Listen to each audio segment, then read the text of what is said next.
Good morning, students. Students, today we are going to continue this chapter Kingship, Class, Caste and Class 600 BC to 600 CE. Alright, students. Students, Shatavahana's practice opposed by Brahmanical texts. Students, in the previous class we have discussed about the Gotras, that Brahmanas, they have classified people into different Gotras, right? And every people in this world, they had Gotras, okay, particularly Indians, right, students? So some rules and regulations were there, that if women marry, all right, then she has to give up the Gotra of her father and she has to adopt the Gotra of her husband, okay. And the male as well as female, okay, if they belong to same Gotras, then they can't able to marry with each other, all right. But what happened here? Satvahanas, who were they? Actually, they used to rule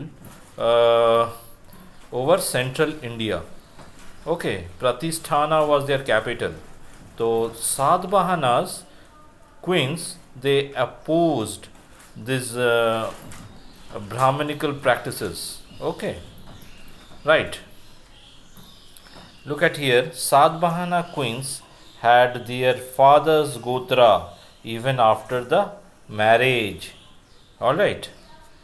Some of these queens practiced endogamy. Endogamy means they used to marry within their own community, within their own unit.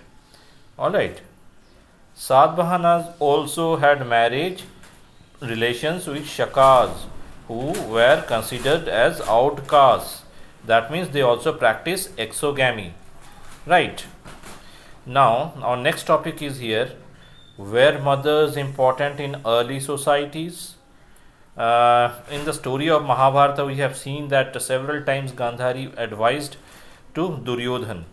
That means, of course, mothers were really important in the early societies. So, story in Mahabharata, Gandhari is advised to Duryodhan. Okay. Satvahana rulers were identified through matronymics. Example, Gautami Putra Satkarni.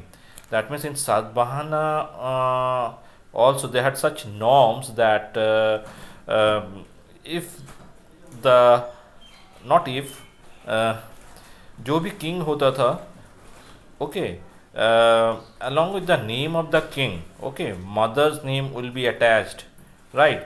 So Satkarni, he was one of the great king of Satvahan dynasty, okay.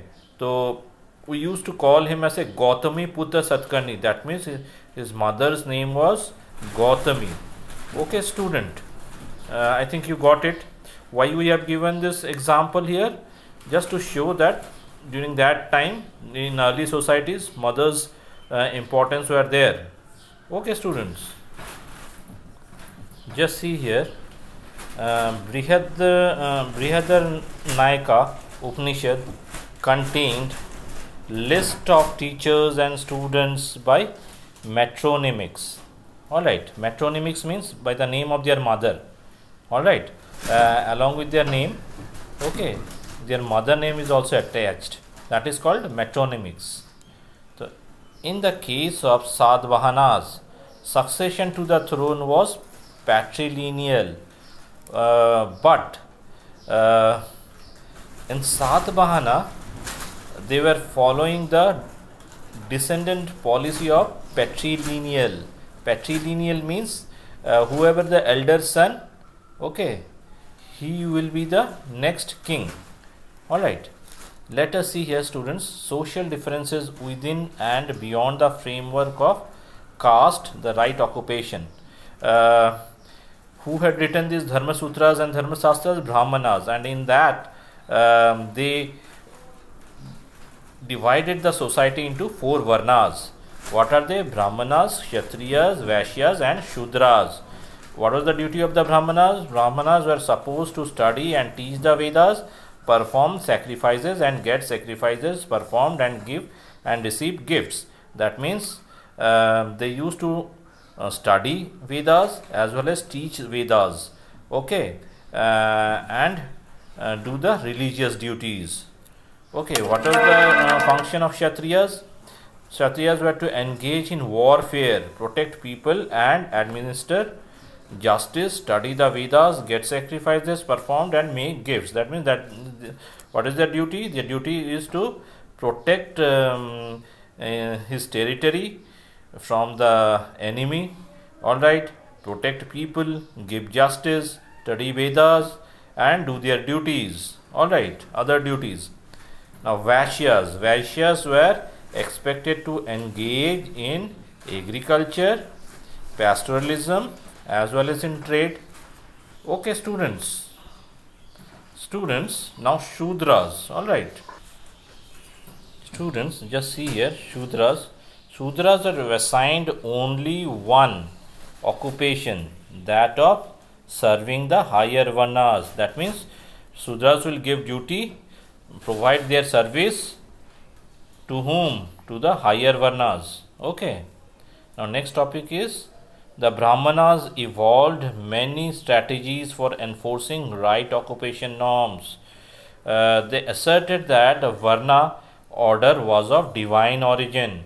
Alright, they want to say that they asserted that जो Varna का जो system है, Varna system, that was of divine origin. That means God made it. Alright.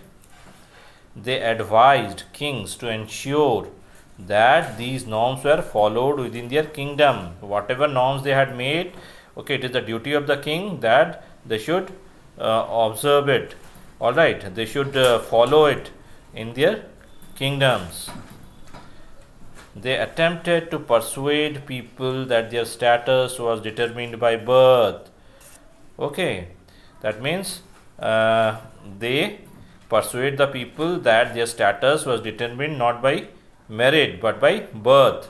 Okay, they reinforce these norms by stories told in the Mahabharata and other texts. They took the help of Mahabharata in order to take the approval of these norms. All right, example, story of Ekalavya in Adi Parvan in Mahabharata. Acha students, if you have any doubt, you can able to clear your doubt in the doubt clearing session. Okay students, thank you students.